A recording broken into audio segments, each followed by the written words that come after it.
Lynch neighborhood is making sure that all the projects appeal to people of all ages, so whether that's new homes for homeowners or just simply playing volleyball for the kids.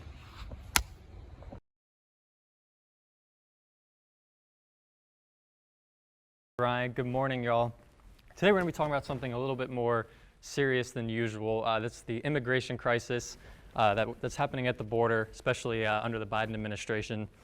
This year, over 2 million migrants have crossed the border illegally just in the first 9 months, and that's led to a record number. What are governors doing to combat this? Well, Republican governors Greg Abbott and Ron DeSantis are busing and flying these migrants to sanctuary cities like New York City, Chicago, Los Angeles, places like that.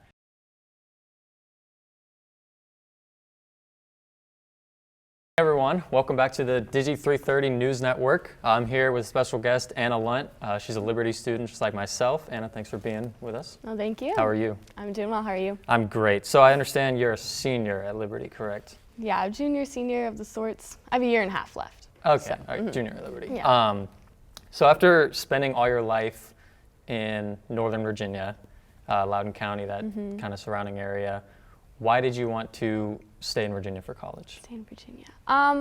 Well, I know I had wanted to go to a Christian college of some sorts, and so I was looking at a smaller Christian college in Pennsylvania, and then deciding between going to a larger school, like here at Liberty. And so I didn't really think much about it. The fact that it was in Virginia kind of like was a deciding factor for it. But I came to CFA, and a lot of my family and my cousins had come here, so I had really fallen in love with the school, and having all the sports activities and things were really exciting too.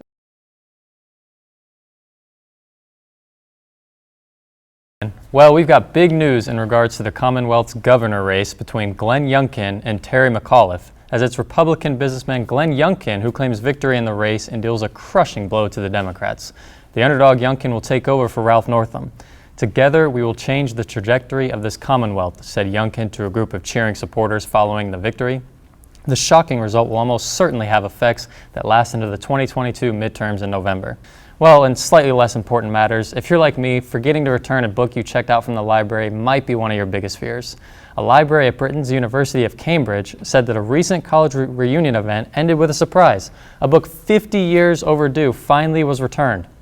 The book was accompanied with a note saying that it had been borrowed by a Trinity Hall undergrad student in the early 1970s, but the library said its records did not go back far enough to determine the exact date that it was checked out.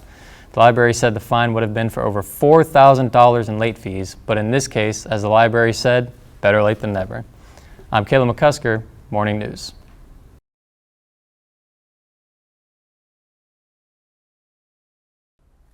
Good morning, Lynchburg News. I'm Caleb McCusker. And I'm Samantha Mays. We have an exciting newscast for you today, so let's get started. Passed away. The hospital says Hayes was fired in March. Wow, that really is crazy. Just brutal. Well, speaking of the police, officials in Virginia's capital city say that the local police chief has resigned. A statement released by the city of Richmond said Gerald Smith resigned Tuesday afternoon and will be on administrative leave through December 31st. Smith has been police chief since July of 2020, but has been under scrutiny in recent months over comments he made in July about authorities thwarting a mass shooting. If you had upcoming plans to hike in the Great Smoky Mountains National Park, you may want to take a rain check. Officials from the park have closed a couple of trails until further notice to allow a large concentration of black bears to feed on acorns. The park says the Gatlinburg Trail between Gatlinburg and Sugarlands Visitor Center and the Twin Creeks Trail between Gatlinburg and the Twin Creeks Science and Education Center are closed and will stay closed temporarily for the safety of visitors and to allow the bears to feed undisturbed on natural foods. Well, that's all the news we got for you guys tonight. Thanks for joining us. I'm Caleb McCusker.